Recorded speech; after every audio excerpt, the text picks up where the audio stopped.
Hey, I want to give a special thanks to all of you who have subscribed to Rev Kev and the Root Podcast channel. Thank you for stopping by. And I want you to pay special attention to this audio that we have today for you because the young lady is talking about integrity, something that is eroding all over our world, not just in America, but all over the world. Pay special attention because she says something very specific. Pay attention. The third pillar, integrity. There is no striking a cheap bargain with prosperity. It must be purchased, not only with intelligent labor, but with moral force. As the bubble cannot endure, so the fraud cannot prosper. He makes a feverish spurt in the acquirement of money and then collapses. Nothing is ever gained, ever can be gained by fraud. It is but wrested for a time, to be again returned with heavy interest. But fraud is not confined to the unscrupulous swindler. All who are getting or trying to get money without giving an equivalent are practicing fraud, whether they know it or not. Men who are anxiously scheming how to get money without working for it are frauds, and mentally they are closely allied to the thief and swindler, under whose influence they come, sooner or later, and who deprives them of their capital.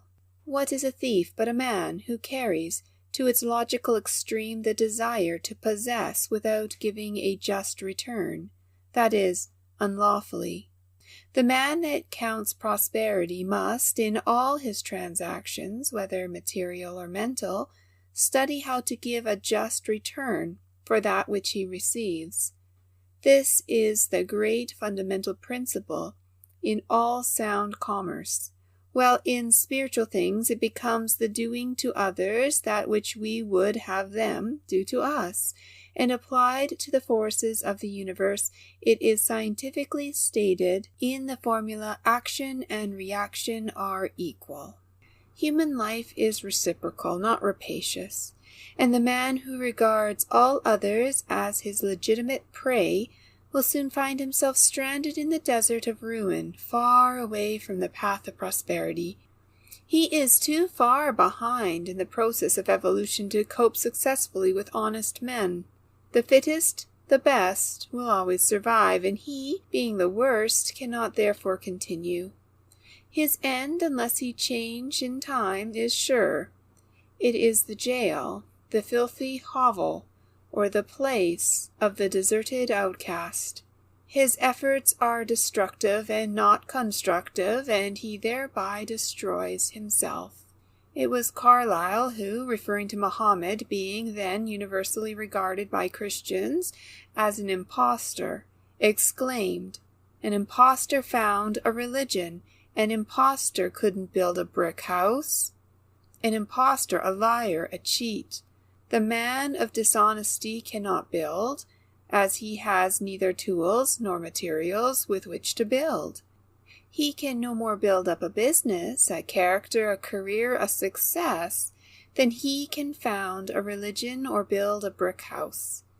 He not only does not build, but all his energies are bent on undermining what others have built. But this being impossible, he undermines himself. Without integrity, energy and economy will at last fail, but aided by integrity, their strength will be greatly augmented. There is not an occasion in life in which the moral factor does not play an important part. Sterling integrity tells wherever it is, and stamps its hallmark on all transactions, and it does this because of its wonderful cohesion and consistency, and its invincible strength. For the man of integrity is in line with the fixed laws of things, not only with the fundamental principles on which human society rests, but with the laws which hold the vast universe together. Who shall see these at naught? Who then shall undermine the man of unblemished integrity? He is like a strong tree whose roots are fed by perennial springs, and which no tempest can lay low. To be complete and strong, integrity must embrace the whole man, and extend to all the details of his life. and it must be so thorough and permanent as to withstand all temptations to swerve into compromise. To fail in one point is to fail in all, and to admit under stress a compromise with falsehood, howsoever necessary and insignificant it may appear, is to throw down the shield of integrity and to stand exposed to the onslaughts of evil. The man who works as carefully and conscientiously when his employer is away as when his eye is upon him will not long remain in an inferior position. Such integrity and duty in performing the details of his work will quickly lead him into fertile regions of prosperity. The shirker, on the other hand, he who does not scruple to neglect his work when his employer is not about, thereby robbing his employer of the time and labor for which he is paid, will quickly come to the barren region of unemployment, and will look in vain for needful labor. There will come a time, too, to the man who is not deeply rooted in integrity, when it will seem necessary to his prospects and prosperity that he should tell a lie, or do a dishonest thing. I say to the man who is not deeply rooted in this principle, for a man of fixed and enlightened integrity knows that lying and dishonesty can never under any circumstance be necessary. Therefore, he neither needs to be tempted in this particular, nor can he possibly be tempted. But the one so tempted must be able to cast aside the subtle insinuation of falsehood, which in a time of indecision and perplexity arises within him, and he must stand firmly by the principle, being willing to lose and suffer rather than sink into obliquity. In this way only can he become enlightened concerning this moral principle, and discover the glad truth that integrity does not lead to loss and suffering, but to gain and joy, that honesty and deprivation are not and cannot be related as cause and effect. It is this willingness to sacrifice rather than be untrue that leads to enlightenment in all spheres of life.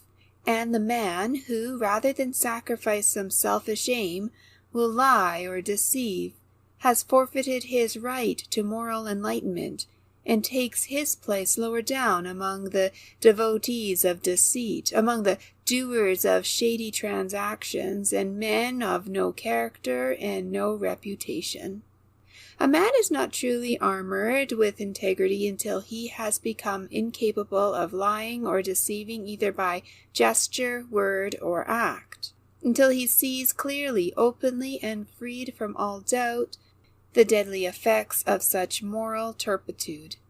The man so enlightened is protected from all quarters, and can no more be undermined by dishonest men than the sun can be pulled down from the heaven by madmen, and the arrows of selfishness and treachery that may be poured upon him will rebound from the strong armor of his integrity, and the bright shield of his righteousness, leaving him unharmed and untouched. A lying tradesman will tell you that no man can thrive and be honest in these days of keen competition. How can such a man know this, seeing that he has never tried honesty? Moreover, such a man has no knowledge of honesty, and his statement is therefore a statement of ignorance, and ignorance and falsehood so blind a man that he foolishly imagines all are as ignorant and false as himself. I have known such tradesmen, and I have seen them come to ruin. I once heard a businessman make the following statement in a public meeting: "No man can be entirely honest in business. He can only be approximately honest." He imagined that his statement revealed the condition of the business world.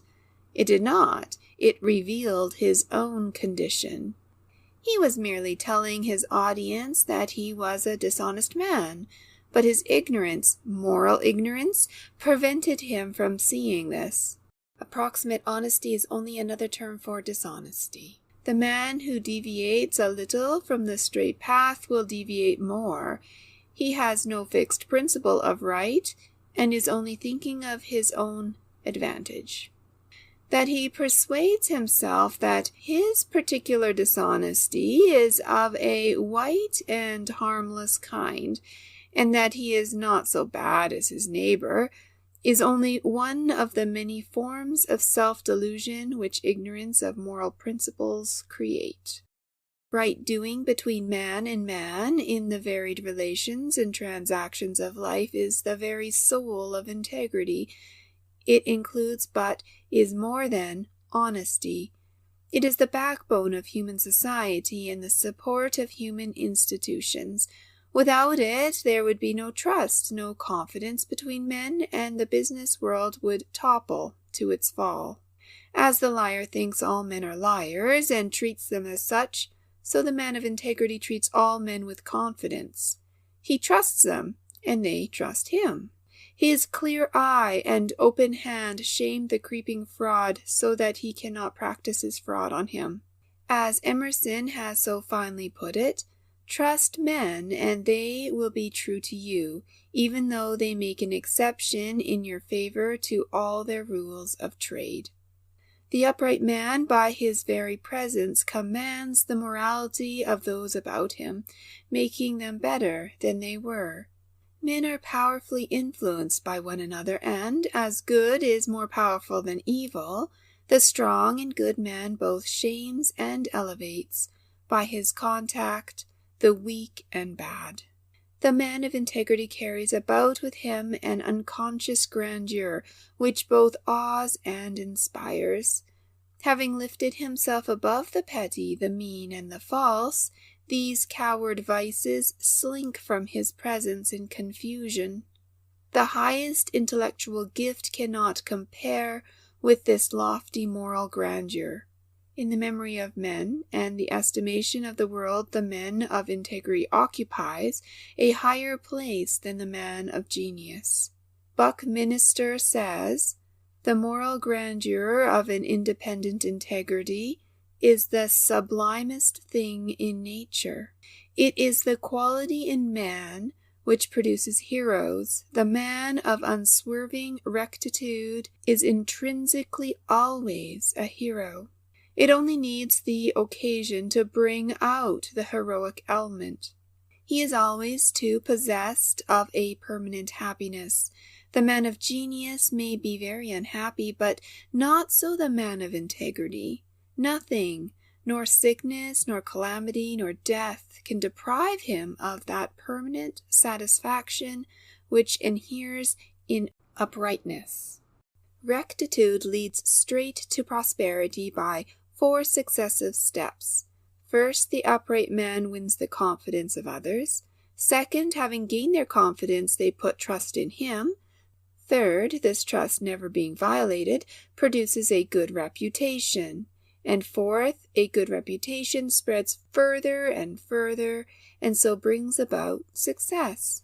Dishonesty has the reverse effect. By destroying the confidence of others, it produces in them suspicion and mistrust, and these bring about a bad reputation which culminates in failure. The pillar of integrity is held together by these 4 virile elements. 1. Honesty. 2. Fearlessness. 3. Purposefulness. And 4. Invincibility. Honesty is the surest way to success. The day at last comes when the dishonest man repents in sorrow and suffering, but no man ever needs to repent of having been honest. Even when the honest man fails, as he does sometimes through lacking other of these pillars, such as energy, economy, or system, his failure is not the grievous thing it is to the dishonest man, for he can always rejoice in the fact that he has never defrauded a fellow being. Even in his darkest hour he finds repose in a clear conscience. Ignorant men imagine that dishonesty is a short-cut to prosperity. This is why they practice it. The dishonest man is morally short-sighted, like the drunkard who sees the immediate pleasure of his habit, but not the ultimate degradation. He sees the immediate effect of the dishonest act, a larger profit, but not its ultimate outcome. He does not see that an accumulated number of such acts must inevitably undermine his character and bring his business toppling about his ears in ruin. While pocketing his gains and thinking how cleverly and successfully he is imposing on others, he is all the time imposing on himself, and every coin thus gained must be paid back with added interest. And from this just retribution there is no possible loophole of escape. This moral gravitation is as sure and unvarying as the physical gravitation of a stone to the earth. The tradesman who demands of his assistants that they shall lie and misrepresent his goods to customers is surrounding himself on all hands with suspicion, mistrust, and hatred. Even the moral weaklings who carry out his instructions despise him, while defiling themselves with his unclean work. How can success thrive in such a poisonous atmosphere? The spirit of ruin is already in such a business, and the day of its fall is ordained. An honest man may fail, but not because he is honest, and his failure will be honorable, and will not injure his character and reputation. His failure, too, resulting doubtless from his incapacity in the particular direction of his failure, will be a means of leading him into something more suited to his talents, and thus to ultimate success. Fair dealing is admired by all. Even the dishonest admire it in others, and he who deals justly with others in all his business transactions, who speaks the truth and abides by his contracts even when they turn out to his own loss, such a man need fear no evil, for his actions can only result in good to himself and all with whom he is concerned. Fearlessness accompanies honesty. The honest man has a clear eye and an unflinching gaze. He looks his fellow man in the face, and his speech is direct and convincing. The liar and cheat hangs his head. His eye is muddied and his gaze oblique. He cannot look another man in the eye, and his speech arouses mistrust, for it is ambiguous and unconvincing. When a man has fulfilled his obligations, he has nothing to fear. All his business relations are safe and secure. His methods and actions will endure the light of day. Should he pass through a difficult time and get into debt, everybody will trust him and be willing to wait for payment, and all his debts will be paid. Dishonest people try to avoid paying their debts, and they live in fear. But the honest man tries to avoid getting into debt, but when debt overtakes him, he does not fear, but redoubling his exertions, his debts are paid. The dishonest are always in fear. They do not fear debt, but they fear that they will have to pay their debts. They fear their fellow men, fear the established authorities, fear the results of all that they do, and they are in constant fear of their misdeeds being revealed, and the consequences which may at any moment overtake them. The honest man is rid of all this burden of fear. He is light-hearted and walks erect among his fellows, not assuming a part and sulking and cringing, but being himself and meeting eye to eye, not deceiving or injuring any. There are none to fear, and anything said against him can only redound to his advantage. And this fearlessness is in itself a tower of strength in a man's life, supporting him through all emergencies, enabling him to battle manfully with difficulties, and in the end securing for him that success of which he cannot be dispossessed. Purposefulness is the direct outcome of that strength of character which integrity fosters. The man of integrity is the man of direct aims and strong and intelligent purposes. He does not guess and work in the dark. All his plans have in them some of that moral fiber of which his character is wrought.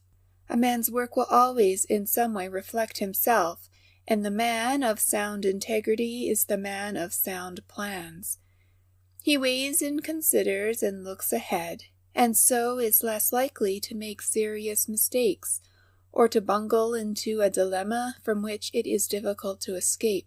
Taking a moral view of all things and always considering moral consequences, he stands on a firmer and more exalted ground than the man of mere policy and expedience, and while commanding a more extended view of any situation, he wields a greater power, which a more comprehensive grasp of details, with the principles involved, confers upon him. Morality always has the advantage of expediency. Its purposes always reach down far below the surface, and are therefore more firm and secure, more strong and lasting.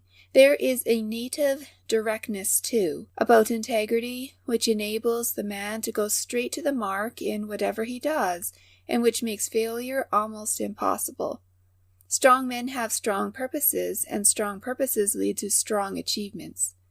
The man of integrity is above all men strong, and his strength is manifested in that thoroughness with which he does the business of his life, a thoroughness which commands respect, admiration, and success. Invincibility is a glorious protector, but it only envelops the man whose integrity is perfectly pure and unassailable.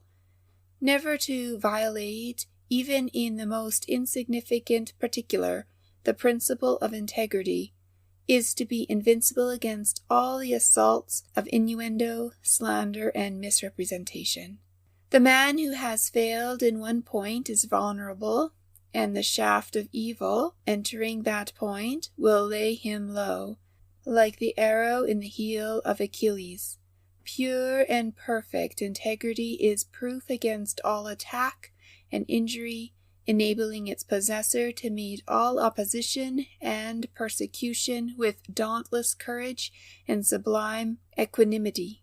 No amount of talent, intellect, or business acumen can give a man that power of mind and peace of heart which come from an enlightened acceptance and observance of lofty moral principles.